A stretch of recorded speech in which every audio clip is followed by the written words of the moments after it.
తిరుమల పుణ్యక్షేత్రంలో మార్పులు జరగబోతున్నాయి. కూటమి ప్రభుత్వం టీటీడీ పరిపాలన, భక్తుల సౌకర్యాలు, టికెట్ల జారీతో పాటు ఇతర అంశాలపై పూర్తి ఫోకస్ పెట్టింది. భక్తుల సౌకర్యమే ధ్యేయంగా ముందుకు సాగుతుంది టీటీడీ. ఇక తిరుమలకు నిత్యం శ్రీవారి దర్శనానికి 1,00,000 మేర భక్తులు చేరుకుంటారు.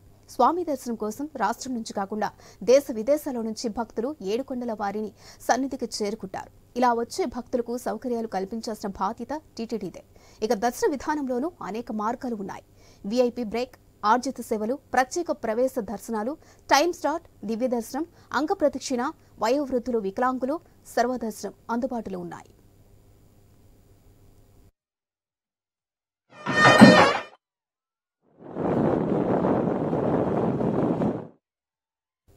అత్యధిక శాతం సర్వదర్శనానికి వెళ్లే భక్తుల సంఖ్య అధికంగా ఉంటుంది. సెలవు దినాలు, విశేష పర్వదినాలు, వారాంతాల్లో తిరుమలలో అత్యధిక స్థాయిలో భక్తుల తాకిడి ఉంటుంది.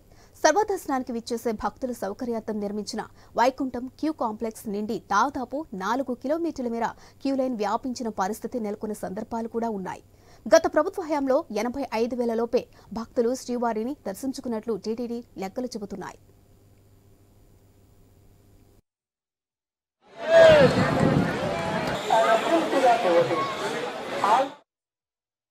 ఇక 2014 నుంచి 2019 నడుమ అధిక రద్దీ ఉన్న సమయంలో 1,00,000 దాటిన సందర్భాలు అధికంగా ఉన్నాయి.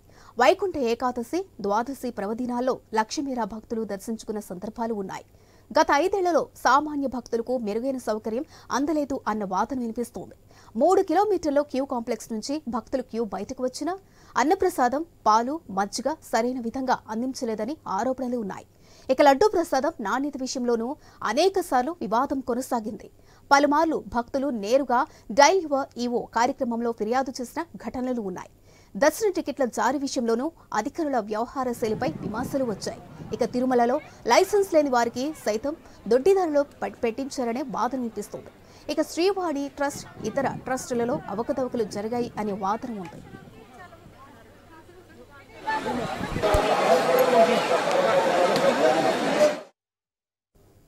టీడీపీ ప్రభుత్వం ఏర్పడిన నాటి నుంచి టీటీడీపై ప్రత్యేక దృష్టి సారించారు. టీటీడీ కార్యనిర్వహణ అధికారిగా జె శ్యామలారావును నియమించింది ఏపీ ప్రభుత్వం.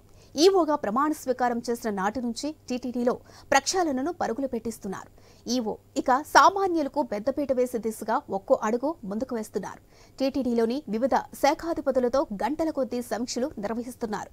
ముందుగా సామాన్య భక్తులకు క్యూ లైన్లో అన్నపానీయాలు అందే విధంగా ప్రత్యేక చర్యలు తీసుకున్నారు. అనంతరం సర్వదర్శనం క్యూ లైన్ నిర్వహణకు ఏఈఓ స్థాయి అధికారులు నియమించి పర్యవేక్షిస్తున్నారు. ఇక కీలకమైన బ్రేక్ దర్శనాలలో మార్పులు తీసుకువచ్చే విధంగా ప్రణాళిక రూపొందిస్తున్నారు. సామాన్య భక్తులకు త్వరితగతిన దర్శన భాగ్యం అయ్యేలా ప్రణాళికలు సిద్ధం చేయాలని సూచనలు చేశారు.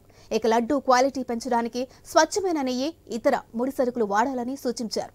ఇక మరికొన్ని రోజుల్లో తిరుమలలో భక్తుల సౌకర్యార్థం విప్లవాత్మక మార్పులు తీసుకొచ్చే దిశగా ఈవో అడుగులు వేస్తున్నారు.